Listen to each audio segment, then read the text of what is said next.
The liquor store clerk had seen desperate men before. But this one was different.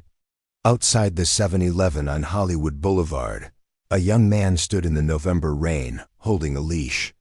At the end of that leash sat a bullmastiff with sad brown eyes and a drooping face that somehow mirrored his owner's expression. They'd been standing there for 3 hours. The man's name was Sylvester Stallone. He was 28 years old, and he was trying to sell his dog. This wasn't a decision made lightly. This was the end of everything. Stallone had exactly $106 in his bank account money that would be gone by the end of the week. His wife was threatening to leave. His electricity had been shut off for 2 months. He'd been eating mayonnaise sandwiches for breakfast, lunch, and dinner, sometimes skipping dinner altogether. But Butkus, that's what he'd named the dog Butkus, needed to eat. The bull mastiff was enormous, nearly 140 pounds, with an appetite that matched his size. Stallone had been feeding him before feeding himself for weeks. He'd stolen dog food from grocery stores. He'd begged veterinarians for free checkups. He'd done everything except the one thing he knew he had to do. Sell him. A stranger finally approached around 3 p.m. The man looked at the dog, then at Stallone. "How much?" Stallone's voice cracked when he answered. $50, the stranger laughed. "For that thing?" $25. Stallone stood there in the rain, staring at his dog. Butkus looked up at him with complete trust, tail wagging slowly. The dog had no idea what was happening. He thought they were just standing outside, spending time together like they always did. Stallone later said that moment destroyed something inside him.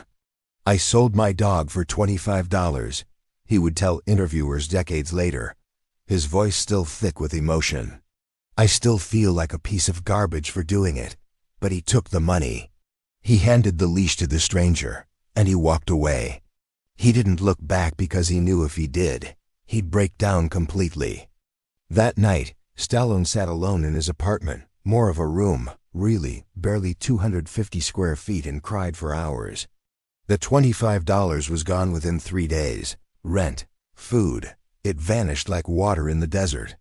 And now he didn't even have Butkus to keep him company in the darkness of that tiny room. He'd hit bottom before. He'd been homeless, sleeping in the Port Authority bus station in New York.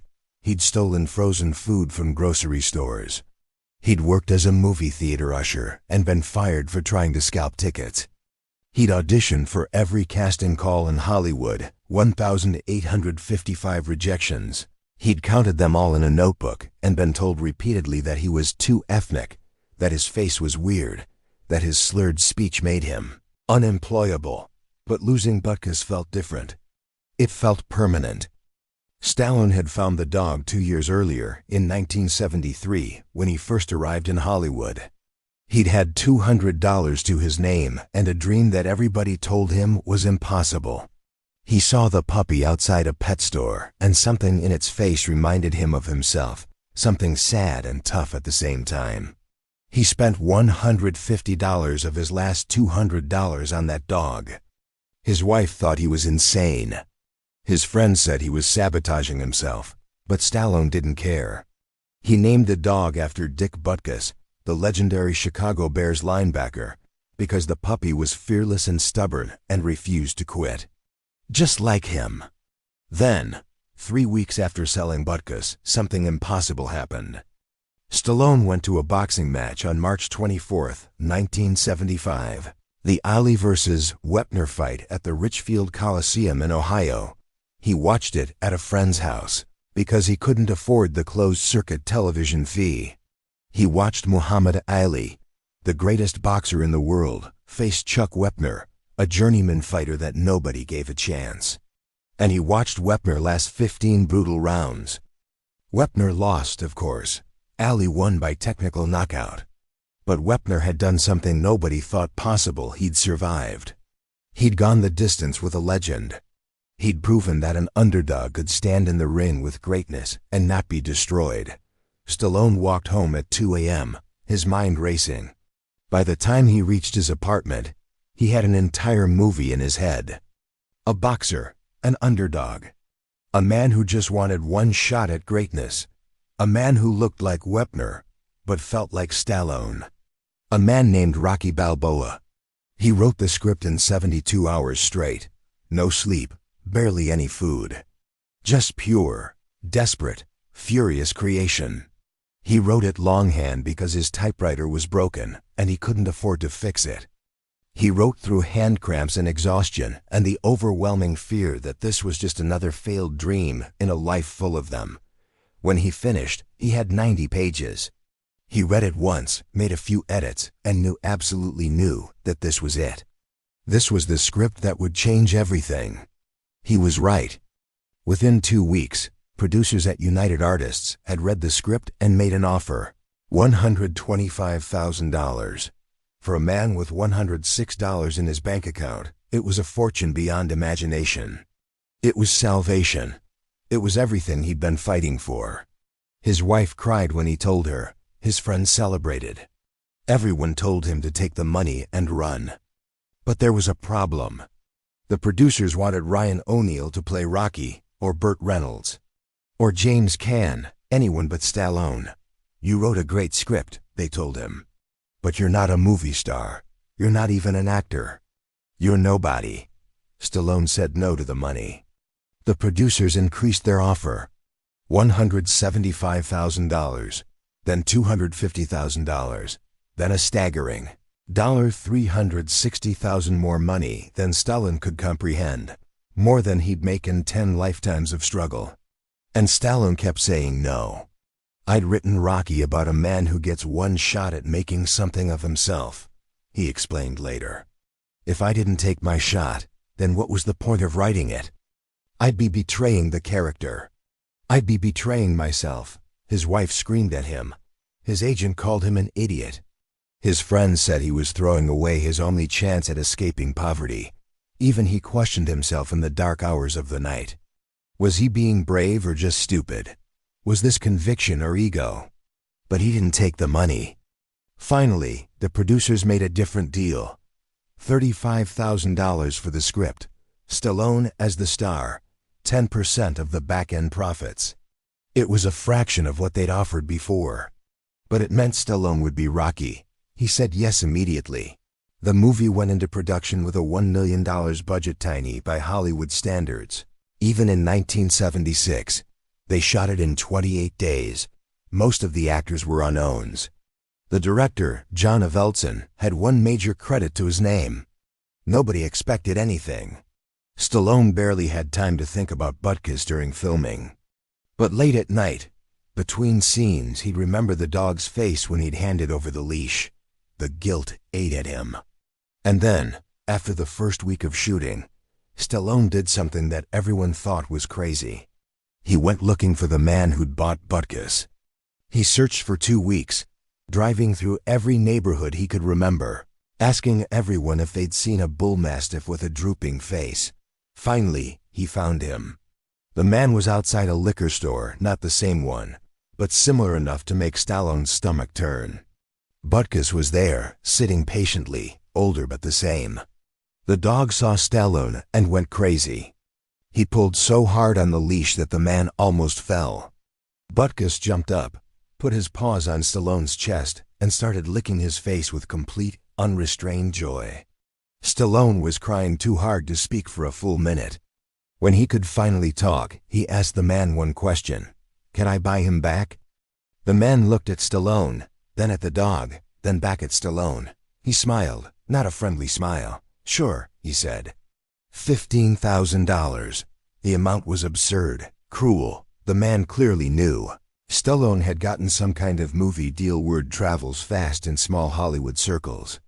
Stallone had just signed for Rocky, but most of his $35,000 was already allocated to debts, rent, food, and his wife's ultimatum that he get his life together, or she was gone. $15,000 would leave him nearly broke again. He didn't care. "I'll pay it," Stallone said immediately. "But I want him in the movie." The man laughed. "Your movie?" "What movie?" "You'll see," Stallone said. He paid the $15,000 in cash 3 days later.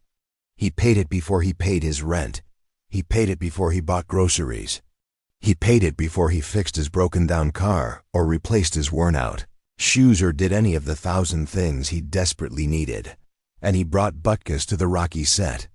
If you watch Rocky carefully, you'll see Butkus in several scenes.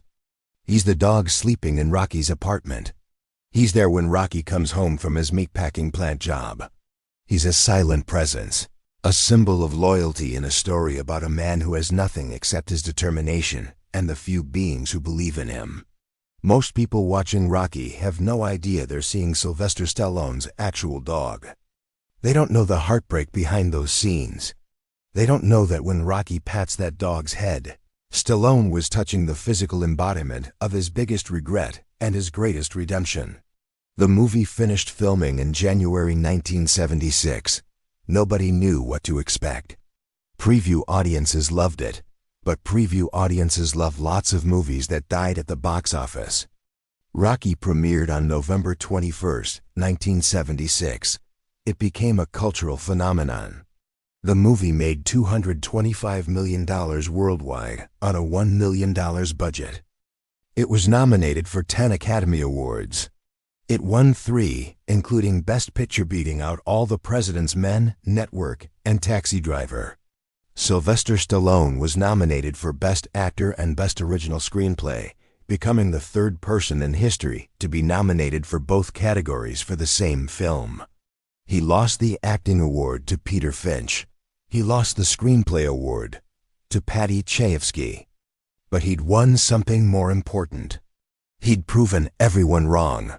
The man who'd been rejected 1,855 times, who'd sold his dog for $25, who'd been homeless and hopeless, and told he'd never make it.